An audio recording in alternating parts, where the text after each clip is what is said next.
really important that we begin to change the mindset of young people to know that your vote counts. They don't understand that the legislative arm of government is actually a co-equal arm of government. We have an incredible amount of potential. Whatever it is I was doing, because of my personal DNA, it had to be of an international standard, which is what, seriously speaking, is all about.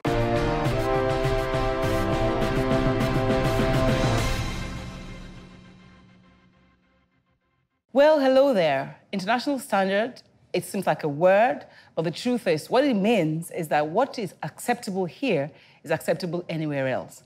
Welcome to Seriously Speaking. I'm not sure what to title this edition of the show, but what got me thinking was something I saw on Facebook. A woman trying to sell something as simple as ogiri and using some inborn talents and innate talents that it caused such a furore around the world on social media. I'm sure before I even say the name, you already know. But the truth is, at least on Facebook, as far as I know, by the time we are taping this show, she had gotten more than 45,000 views alone. The first person that brought it to my attention did so from the UK. And then, along with many other people who are like-minded, people were wondering, who is this Igbo woman with an accent? For me, I always believe that in every story, there is a backstory. So today, on Seriously Speaking, besides talking about innovation and innovative marketing styles taken to international standards, we will be getting the backstory of Oma, the famous Ogiri lady. We'll be back. You see, this is called Ogiri, O-G-I-R-I, Ogiri. And this is Ogiri in our way, you can use it in our soup. There are different types of soup you cook in a raw soup, bitter leaf soup, boko soup, whatever soup. Look at it, the taste is sweaty. Little packets, the packets. No so Maggi. Nice. Don't mind them using white Maggi, using that oil Maggi, whatever Maggi they have in the market. Ogiri is a natural thing, it's an organic thing. When you use it, you have a strong eyes. The eyes will be strong. Your bone will be strong, it's a general well-being. Me, personally, use it in the Western world. I use it in the Kenyan and African market. You get it there, it's expensive. Here it's so cheap, I don't value it. Now I'm telling them to value O-G-I-R-I, Ogiri. O-G-I-R-I, Ogiri. O-G-I-R, Ogiri. It's so good, a natural thing. Well, as you can see, finish it off for me, Oma. O-G-I-R-I, Ogiri. Ogiri. O-G-I-R-I, Ogiri. It's a good, a natural thing. Tell me, natural thing. First, your hair is natural. Yeah. Have you always had natural hair? Yeah, I do. Didn't you perm your hair at any point I in time? never did. Why? I love it natural. And it makes me feel good. Okay. Being a natural person, you know, you don't have to put any attractions that will make it look external. And when it's out of that place, it's not natural. That's why we had a problem trying to do Oma's face off. We had to do your face. I said, okay, let's go as nude as possible. But at least I still like the makeup on your face. Don't you like it? Oh, well, for you and all the viewers around the world. You do it? Yes. But tell me, this your interest in natural things, is it from home? Because you're the Ada in your family. Yeah. You know, the first daughter, though you have an older brother. You know, the Ada in your family. And were you always natural-based in terms of what you eat in your home growing up? Yes, I did. You remember, I said sometime that when you take natural things, you look healthy and wealthy. In my home, we eat natural things so much because we grew a lot of them around us. We have the vegetables, we have the fruits. Actually, when you come around us, it's like a Garden of Eden. Is it your home now or your father and mother's Both house? where I am today and my parents' home. But you were born in Owerri? Yeah, Imo State. You were born in Imo State, but you came to Lagos for a time? I came to Lagos to find a livelihood, you know, the pastures, the green pasture, you know. So when I came up, still I stayed where we have natural things. I stayed in GRA, Apapa. You know, there you have greeny things. So yesterday that I had to be more and around, telling people how to keep their lawns very clean. And we are living where we have a lot of fruits. You know, cashew, we have apple, we have guava. We have a lot of attractions that are natural. It's as if we are living near a home. We have farm fronts. In the house Yeah, where we you lived then, you know. But that was where your father worked with mandalas, your mother was a petty trader? No, that was a long time ago. It's quite an age. But today I'm trying to tell people that when we get back to natural, because we're made from the sand, from the soil, we get all the nutrients we have and we look healthy. You know, we came out from the sand, God planted us through the making of ordinary sand. He molded us. So when we got back to the sand, we still look like healthy as we should. But when we have any distractions from the sand, that is the soil, we look sicky. You know, the cell formed to get into the tissue and all the skin and marrows and all that. So I know that you have a diploma from Ava and Coco or something like that. You have a secretarial, I did. That was okay. So, but listening to you, one would think that all this Oyibo that you were speaking, you learnt it in England. Have you ever been to the UK? Okay.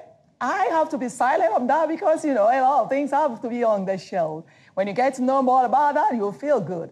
But for now, let's talk about Ogiri. So, I mean, but it's interesting to know where this came from. Were you in Italy or Europe or somewhere at some point in time in life? You found greener pastures to that side? I love there. And if you leave me, I will be there permanently. So that was then, and I'm here now. Don't you understand? Yeah. Leave it on that note. So what brought you back home? Finding the nature, because I feel nature is good. There are a lot of artificial, there are a lot of additives. But when you come nearer home here, Africa precisely, you'll get natural things. Okay, tell me, because when I see you, I can place your age. You don't want to tell me, but I think you are over 50, but you look like you're 32 or 33. Reserve the age. I'm old, that's how you see me. You see the mind, don't you think so? But you know why I say that? Because I know that in the 60s, during the war, when your parents were here, and they took you back home as a little child. So I'm just guessing your age, kind of. You know what I mean? Yes, of age, Ogiri make me look younger. Is it Ogiri that is a secret? Yeah, I can look more younger. I don't believe so. When I eat all the soup that are locally, with Ogiri, with the leaves, with no additives, no Maggi, oh my God, you know, that's going to be great on me. Well, it's not only Maggi, no condiments.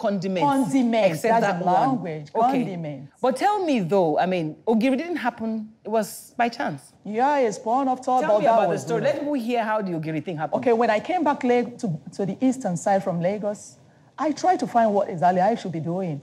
Ran into a lot of stuffs, tried to sell the pepe, tried to sell the akamu. In Yoruba, they call it ogi. Okay. Yeah. When I did all those things, even nylon in business, I find out that it's best for me to ask my Papa, that's my heavenly God, where and how will I come up to do something better?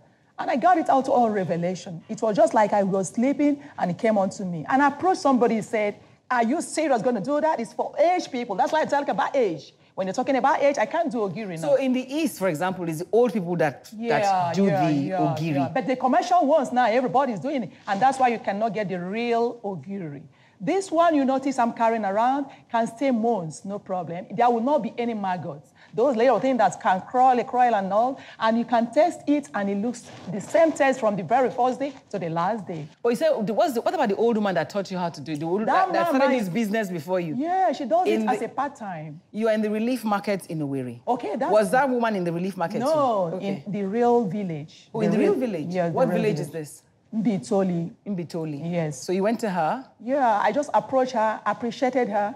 And when I came back from her discussion, she said, go and you will never find 1 naira lacking if you just do it. And we've shared our prayers together and believe it's true. And you see where I am today. Isn't that good? It's good. I mean, I like what you look like. But how many years have you done? Because, again, this video was shot sometime in May. You met the lady who did this in May, you said. Yeah. Did you know her before? I never knew her before. Have you talked to her since then? No, I'm still looking for her, and I need to see her and appreciate her because, you know, she has carried my hair low high far now. You know, that means when something good, you have to appreciate. So how long had you been doing Ogiri before that time? 3 or 4 months back before I met her. Oh, really? So you started Ogiri in 2017? Yeah. What were you selling 2016 back 2017. What did you sell in 2016? I sold nylon. I sold pap. I sold Cameroon pepe or Ghana pepe, whatever name So just natural things. Yeah, I deal on natural. Okay, so because you wanted to do... Yeah. Why didn't you get a store? Is it that you don't have the money to get the store? To get a store in Imo State is a little bit expensive. You have to search and you have to be on an adjacent place where people can always reach you. So I got my number and I know they have been calling. Sometimes they do call in the midnight. We have a function, we need a supply. You understand? So your market has grown since that time? in a gradual space, you know. But there's still more places you can go. That's why I want to introduce the next guest who's going to join me. Because when I said I was interested in finding Oma, somebody in the UK again sent me her number and I called her, only to find out that Oma was already on her way to Lagos. Guess what? To be interviewed by someone else who was interested in her story about mothers being entrepreneurs. She's representing mompreneurs. So I will take a break so I can bring her back on. Let's talk about how people can be creative about business. You don't have to have gone to a business school to be a great businesswoman, right, Oma? That's the truth, that's the truth. I'll be right back.